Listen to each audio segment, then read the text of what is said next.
I'm Alexis Rosado. Temperatures are dropping and snow and ice are on the way. UI7 News starts right now. In the past 28 days, there have been 3 muggings here on Michigan Avenue. At the end of the underwear mile, racers are met with their clothes and garbage bags. On to the quad tomorrow, celebrating National Coming Out Day. Local bell ringers such as Bonnie will continue to stay in front of local stores until Christmas Eve. But donations can still be mailed in until January 15th. Broken promises from inside a home to inside a church.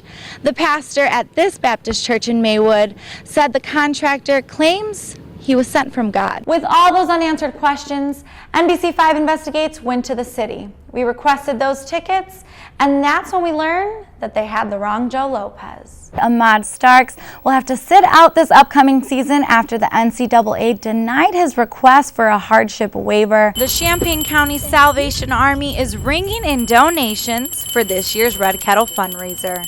The goal has been set at $428,000. Corps Officer Major Tom McDole explains why the goal has decreased from last year. The goal itself is down from the goal last year because we didn't reach the goal last year, but it's up by about 6% from the actual that we raised last year. Champaign County brought in $404,000 last winter, with the kettles bringing in a large percentage of the funds. About a little less than half will come through the kettles, depending on how they do each year. Bonnie Schneider has been ringing bells for the Salvation Army for about 10 years and works about 5 days a week. I'm just one of the people who rings bells for the Salvation Army. I do it a little more uniquely, maybe, than somebody else. But other than that, I'm not really special. I commend her for coming out here every year and bearing through the cold weather and doing this for a good cause. A cause that Larry Harris believes in. They spend their money wisely, and they really help people that need the help. Yeah, hold it one more time. This is a nice time of year to be giving. Children like Addie make giving look easy. I put the money in there, in big bucket. Local bell ringers such as Bonnie will continue to stay in front of local stores until Christmas Eve, but donations can still be mailed in until January 15th. In Mahomet, Alexis Rosado, UI7 News.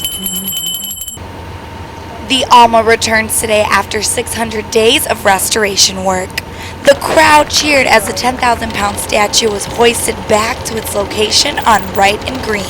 Brand manager for public affairs Joel Steinfeld shares the importance of Alma's return. Alma is kind of the figurative mother of the Illinois family, and Mom's been out of town getting taken care of for almost 2 years.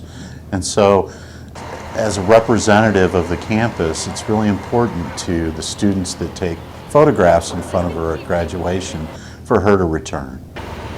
Alum Arthur Gutsky graduated when the statue was not present and believes a photo with Alma Mater is a part of closure. I feel like it's a conclusion. It's like, yeah, you know, I've actually earned this picture now. This is something that you do when you graduate from Illinois, and if you can't do it, then I kind of had the feeling that it just wasn't over yet.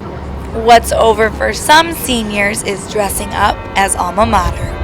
Kevin and I are both seniors, so last year we dressed up as Alma during graduation weekend when the physical Alma wasn't here. So the fact that I think I can speak for him, that the fact that she's actually here for our graduation is a great feeling. The Alma Mater had over 1,000 bolts replaced. In addition, it was restored to its original color, a bronze finish. It's wonderful that she's back and she looks wonderful. The color is terrific. Below the statue, Alma is carrying a time capsule which has content such as a homecoming pin, an I Love Illinois tank top, and a letter from the chancellor. Whenever it's open, there literally will be greetings from the past to the happy children of the future. A future of at least 10 years. Experts say the restoration should leave the treasured statue on campus for another century.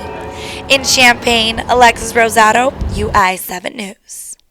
Wesley Church combines scare with serving the community as it throws its annual haunted house.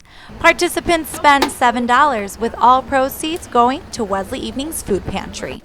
David Hutner, a 4-year volunteer, explains why profits at this time of the year are so important. Thanksgiving is right around the corner, and so the upcoming food pantry is one of the heaviest of the year, the busiest of the year, and so we need this push of fundraising to make sure that everyone in the community can get a good meal for Thanksgiving.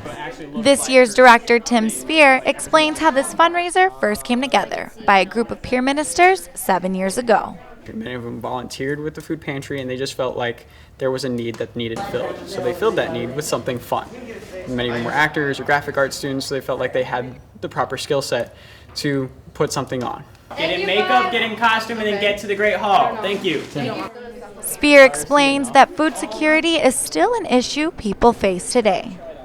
Is that families are more apt to pay for automobile repairs than they are for food, because if they have no access to get to work, then there goes their income. Guests get to walk through rooms just like this here at Wesley Church's Haunted House.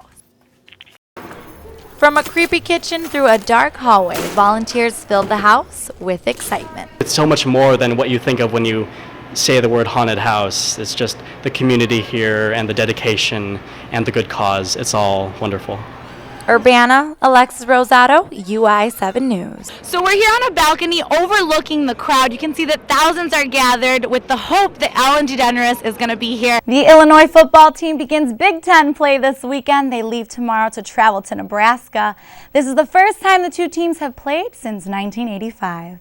Tomorrow is the big day. Highly sought basketball recruit Cliff Alexander is expected to announce his basketball decision tomorrow. Students at the U of I will be able to journey through space next week. The Department of Aerospace Engineering is hosting a live video chat with former Illini Mike Hopkins. Illinois women's volleyball took down both Big Ten schools from Michigan last weekend and are about to play both Indiana teams this weekend. There is a cold front that is moving through, and southern Illinois needs to watch out. Now here is a look at my radar. The pink is the area that we need to be concerned about. That is a mix of ice and snow. That cold front that is in Utah and Montana. It's going to be moving in our direction on Saturday, bringing in a little bit of cooler temperatures. Not too much, but just a little bit.